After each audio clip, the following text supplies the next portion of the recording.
Nahihirapan akong hindi makapagsalita, doy. Okay. Ay, boss ko! What? Kingin naman na bad trip daw sa si Abed. Nag-PM sa akin, doy. Lakas mo daw mga asar. What? Kaya nga eh. Biglang nag-live si Abed dikdikan eh.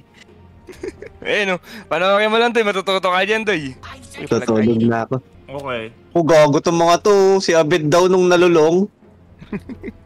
Di kayo nakita ni Coco. Hindi, dol. Huko ko.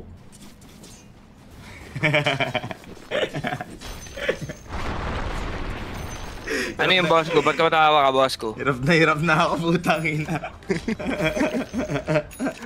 Ang hirap gawin eh, no? Ang ina eh. Putang ina. Hindi, pero maganda nga talaga sa meta ni Abed, doy. Ano siya? Tawag dito? Save energy siya, doy. Save energy ang nangyayari. Hindi ka talaga mapapagod, ang ina. Utang ina, hirap na ako.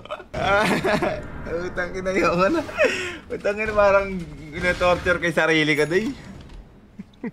Utang ina. Tinukuha na din. Ang hirap ko eh.